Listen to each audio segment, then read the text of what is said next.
Lasers pulsing at a millionths of a second. And here, a tiny laser spot, 1,000,000 degrees, almost the temperature of the sun. Nanotechnology, mind-boggling, how atoms, materials change when you slice them up very small.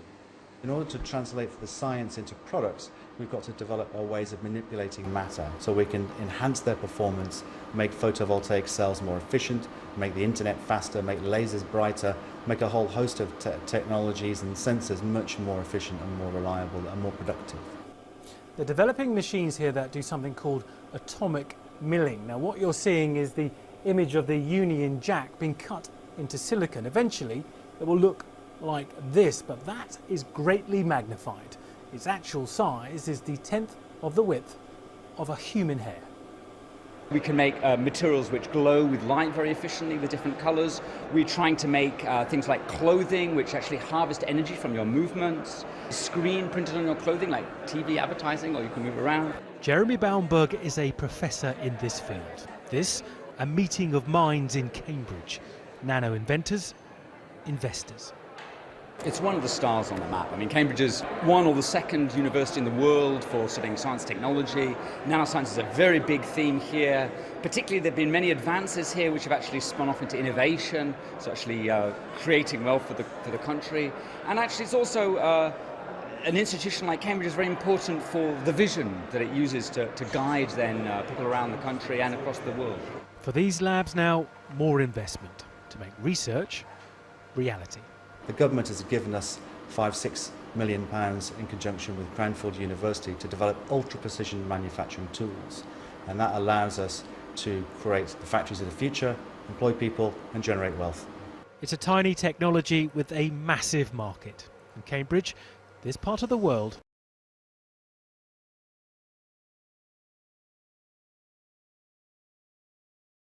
disciplinary science that looks at how we can manipulate matter at the molecular and atomic levels to create new materials and structures with amazing properties.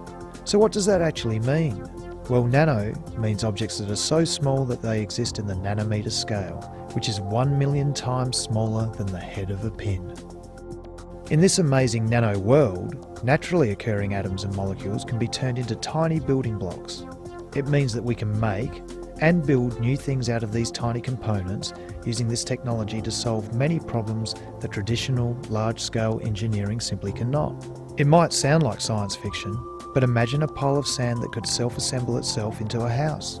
Sounds far-fetched, but with the right building blocks and smart materials, we could create nanomachines to build the structure slowly over time, just like a tree grows in nature. Outside the house, surfaces are coated in nanoparticles that convert sunlight to household energy. The windows not only self-clean, but can also act as blinds. Inner walls give off light naturally, or become TV screens, or even works of art, depending on what you want. Floors keep themselves clean, and dishwashers deliver spotless loads without using any water. The clothes you wear and the fabrics of your carpet and furniture all contain nanoparticles which prevent stains or wrinkles while also killing germs. Familiar personal items like phones and laptops are made out of special fabrics that can be folded up like a handkerchief and placed in your pocket for when you go out. Medicine is another field which nanotechnology could revolutionise. New, non-invasive medical treatments could be used to prevent and cure illness. Regular medication can be dispensed by nanopatches, and treatments for serious diseases like cancer could be delivered directly to the affected area, and in doing so, reduce side effects of powerful drugs. We could even improve our environment through nanotechnology and its applications. Lightweight vehicles made out of new nanomaterials might feature enviro-friendly components that remove carbon dioxide from the air as we drive. New eco-friendly cities that could help sequester carbon, neutralise airborne toxins, filter wastewater and convert the garbage to energy may also be possible. And while this scenario sounds amazing, this technology is a lot closer to reality than you might think, with many materials available today already incorporating these examples of nanotechnology into their design and construction. For example, high-efficiency solar panels, self-cleaning surfaces, smart glass that adjusts the amount of light it lets through, shirts that resist stains, and filtration devices already exist. Recent medical studies have even shown the potential for nanoparticles not only to deliver medicines, but potentially they could also help repair injuries such as spinal cord damage. The potential benefits of nanotechnology are very exciting, but the Australian government is also very mindful to ensure that people and the environment are safe from any possible unintended consequences. As a result, Australian researchers and regulators are always looking to identify potential hazards, assess risks, and develop control plans to ensure the safety of all products.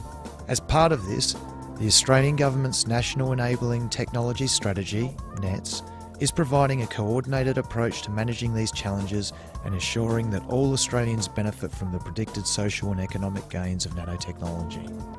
Of course, the cars and cities completely built out of nanomaterials may still be some time away, but currently, scientists working in biology, chemistry, physics, and engineering are all working together in the study of these tiny particles. And by building on the current advances, nanotechnology will soon build smart devices from natural products that will keep both us and our environment healthy in the future. And as for our self-assembling house, don't think it's impossible. There are plenty of examples that suggest it might happen one day.